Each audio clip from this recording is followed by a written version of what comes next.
Well, welcome back to iFaith video sermon 23, the second of two from the book of Romans. Last time, our message was called the inoculation, because what Paul was trying to do was to make sure that the Romans were protected against the false teaching that was messing up Galatia, the teaching that we should combine the old and new covenant somehow. The law of Moses and the gospel, which you can't do that. That's not right. And Paul is concerned probably because Rome is the most influential city. And so, not surprisingly, in the Mediterranean, in the Roman Empire, Rome would have a very key role in influencing other cities. Rome at this time was around 1 million people. Alexandria, maybe 500,000 in Egypt. And then you have Antioch and Ephesus and other cities in the hundreds of thousands. But Rome was key. And Paul certainly didn't want the Roman church to split or the Christian movement to split. His theme text, the righteous will live by faith, comes from Habakkuk, chapter 2. Habakkuk is prophesying around 600 years before Christ, as the Babylonians are the ruling empire. And Paul in Romans, throughout Romans, explains that faith means living faithfully. Now, I gave some practical suggestions: consciousness of God, connecting with God as often as we can, and that will help us to want to communicate the Lord to others. And in accordance with Paul's style, Romans begins with a theology, and that's chapters 1 to 11, and then you've got more the lifestyle, starting in chapter 12. It's a very common pattern in his letters. He would do the theology first and then the application. So that's what we learned last time. He's trying to inoculate the Romans against something really bad, which is already happening in other places. And if this, by the way, friends, if this is going on in the time when the apostles are still alive, are we surprised that the church took wrong turns in the centuries afterwards? Or that continues to happen today? We shouldn't be. We'll be looking at part of chapter 15. So we're near the end of Romans, and as promised, today we're focusing less on his theological purpose and more on his missionary purpose. We read in 15:19, "So from Jerusalem all the way round to Illyricum, I have fully proclaimed the gospel of Christ. It has always been my ambition to preach the gospel where Christ was not known, so that I would not be building on someone else's foundation." Paul explains that he's preached from Jerusalem all the way to Illyricum. Illyricum, well, that's if you were going anti-clockwise, counterclockwise around the Mediterranean. You would go up the coast from Israel, you go through Syria, and eventually after you went past Asia Minor, modern Greece, modern Turkey, and then you would go to Greece and in the general area of Yugoslavia. Paul has covered a lot of ground in the northeast Mediterranean. So Israel, Syria, Turkey, Greece, and the islands in that part of the world. Now what Paul is proposing to do is now to go west. So he's focused in the northeast quadrant of the Mediterranean. Now he wants to go to the northwest quadrant, and he'll start with Italy. He'll go to Rome, and then probably France, Gaul, and then eventually he'll go to Spain, which was viewed as almost the farthest away you could get. So he's going to focus on the northwest in his remaining years. Interestingly, he never talks about the southwest or the southeast, places what we would see today as Morocco, Algeria, Tunisia, Libya, Egypt, even Egypt, which contained Alexandria, the second largest city. That, amazingly, it's referred to in the New Testament, but we never read about a church being planted there. Traditionally, Mark did it, and I think there's good reason to believe that's probably what happened in about the year 42 AD. But here we have Paul, and we're getting close to, this is in the late 50s AD, and he is proposing to go west. All right, so he's in the east, northeast, he's going to go west. And he's going to do it by going through Rome. Now that will give him an opportunity to follow up on his teaching before to make sure things are good. But also, as he says in chapter 1, I just want time with you. I want us to be able to mutually encourage each other. Let's continue in 15:23. But now there is no more place for me to work in these regions, since I have been longing for many years to visit you. I plan to do so when I go to Spain. I hope to see you while passing through, and to have you assist me on my journey there, after I have enjoyed your company for a while. He's not shy about asking for help, is he? He's not commanding it, but he's saying, I hope that you'll help me, you'll assist me on my journey. He's talking about support. For now, however, I am on my way to Jerusalem. So when Paul is writing Romans, he's actually on the way to Jerusalem. There's a famine.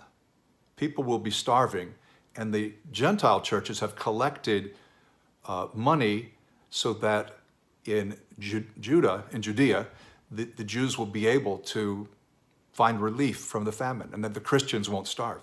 So he says, on my way to Jerusalem in the service of the Lord's people there. For Macedonia and Achaia, this is like the upper and lower parts of Greece, where he had just been, they were pleased to make a contribution for the poor among the Lord's people in Jerusalem. So after I have completed this task and have made sure that they have received this contribution, I will go to Spain and visit you on the way. Okay, that's our scripture. So again, he's going to go to Spain. He's going to go via Rome, and he's hoping that Rome will assist him. Because to travel today, as back then, that takes money. And he doesn't need a lot of money because he didn't demand to stay in palaces. He was just as likely to stay in a private home or sometimes in a prison. So what do we learn from Paul here? And as we look at his life, and this passage from Romans 15:23-28, well, there are a few things I see, and they strike me. One is this man was passionate to share the gospel with others. Are you? Am I? Am I too busy to share the gospel? Of course, I understand it's important, but is this in my heart? Am I living by faith? Am I being faithful to Jesus' mission, commission? Second, there's a great sense of accomplishment. Paul was self-disciplined, and he would start something and he would finish it. He would commence and he would complete. He wasn't like the sluggard putting his hand into the bowl, but he's too lazy to bring it up to put the food in his mouth.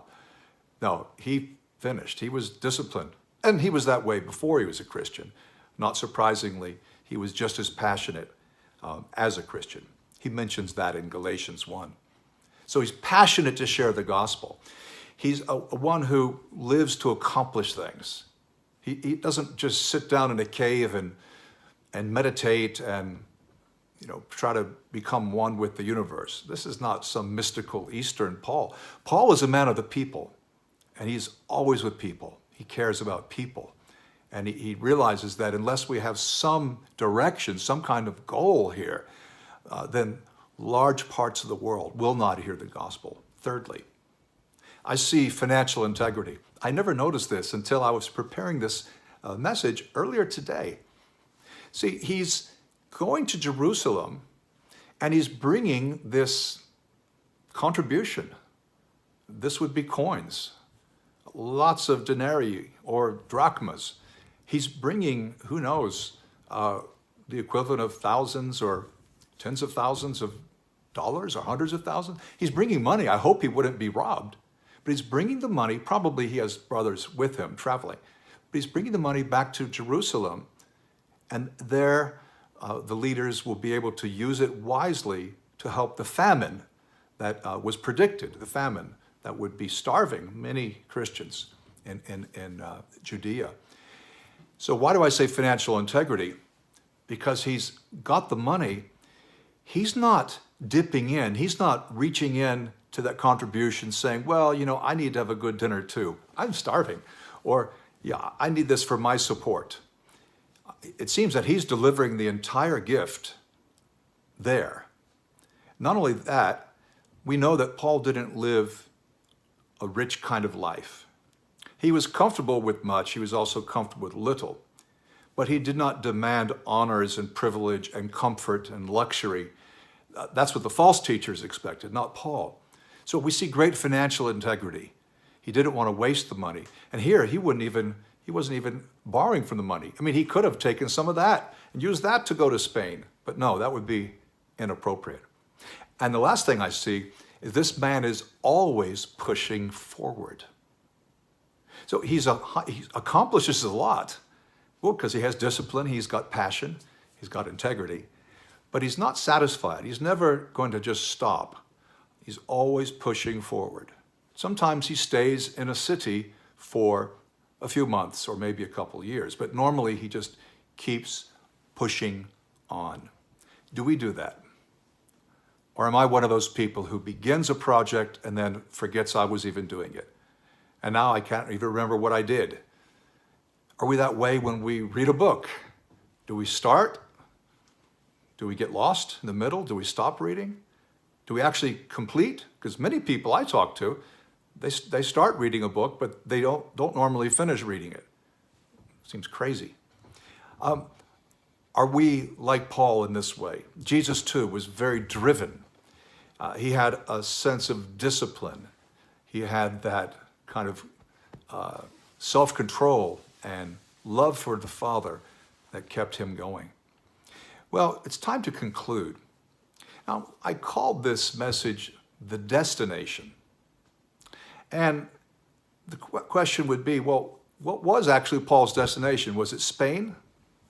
Sure, he was going to Spain, yes and no. Actually, he would go to Rome, then Spain, and eventually Rome again.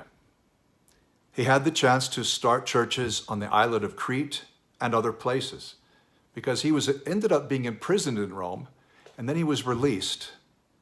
This is in the time of the crazy Emperor Nero, and he had more missionary activity. We know this. Look at the end of Acts and then read Titus and 1st and 2nd Timothy. So he was going to Spain by way of Rome. So in a way, Rome was his destination, but his real destination was Spain. But actually, he would be back in Rome again, where he would be executed. He would be beheaded in the time of Nero, near the end of Nero's reign. And yet, we know what explains Paul's travels, his motivation, what explains his effectiveness. He understood what the true destination was. The true destination was not Rome or Spain. It was to be at home with the Lord. It was really all about God. Next time, in message number 24, we'll be going to the Old Testament for a short interlude on the book of Psalms and our spiritual lives. After that, we'll return to the New Testament and look at the writings of Luke, that is, the books of Luke and Acts. Thank you for being part of iFaith. Tell your friends. The material is completely free, and particularly if you need the bigger picture of the Bible and you want to understand what each book is about, this could be a good program for you. Okay, God bless.